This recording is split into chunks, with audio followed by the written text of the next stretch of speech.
महाराज जी, अब अजमेर में भी जो है वो सर्वे की मांग उठी है। बताया गया है कि वहाँ पहले मंदिर था, जो है बाद में दरगाह बनाई गई है। क्या कहना है इस पर? देखिए, आप अजमेर की बात कर रहे हैं। मैं कहता हूँ अभी आप काशी की बात कीजिए, जहाँ आपके सामने जो हमारे शिवलिंग है उस पे वजू किया जाता था, उसका क्या हुआ? मथुरा में आपने देखा होगा, वहाँ जो मस्जिद बनी हुई है उसका क्या हुआ? मैं समझता हूँ आप पूरे भारत में जहाँ भी जाएंगे, जितने भी आपको मस्जिदें, जितने मज़ार मिलेंगे, ये मंदिरों को ही तोड़ के बनाया गया है। अब समस्या हमारी है कहाँ कहाँ तक विरोध किया जाए। हमने ये कहा था कि जो हमारी जैसे भगवान कृष्ण जन्मभूमि है, भगवान राम की जन्मभूमि है, काशी है, ऐसी जगहों के पे जो है कंप्रोमाइज किया जाए, ये जगह आप छोड़ दो। परंतु हमारे कट्टरपंथियों ने ऐसा नहीं किया। अब लोग लगे हुए हैं, लेकिन मैं चाहूंगा सबसे पहले हमारी जो काशी है वो मुक्त हो जाए और हमारा जो मथुरा है, मथुरा से मस्जिद हटे, उसके बाद फिर हम आगे को बढ़े।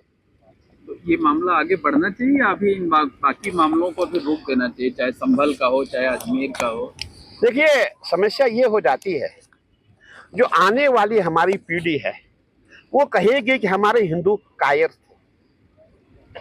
बाबर की फौज ने, बाबर की सेना ने मंदिरों को तोड़ा, मजार बनाया, मस्जिद बनाई, और जो हमारे हिंदू थे वो कायरता से देखते रहे। उन्होंने धर्म ही कबूल किया, वो वही उन्हीं का धर्म जो था उसको अपना लिया। इसीलिए एक जो हमारी वीरता है, जो हमारे अंदर आजकल हमें बच्चों को शिक्षा यही देते हैं कि आपको आप भगत सिंह बनना है, आपको चंद्रशेखर बनना है।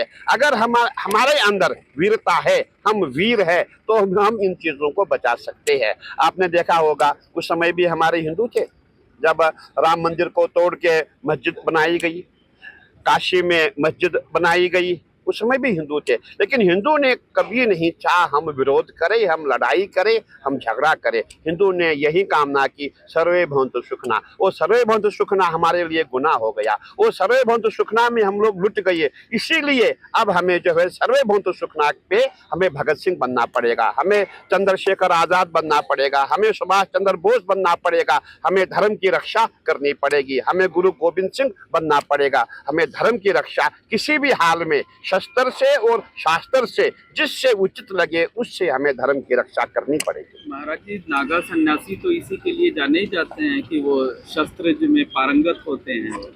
बहुत सही आप कहे।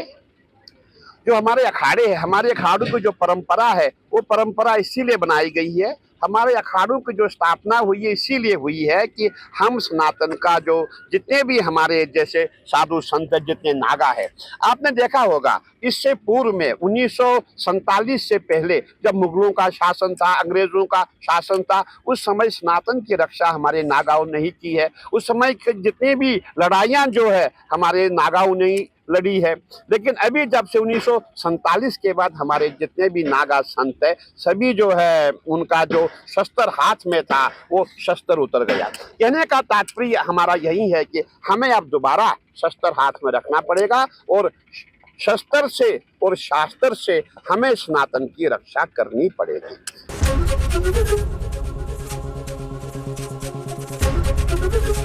एबीपी गंगा, खबर आपकी, जुबान आपकी।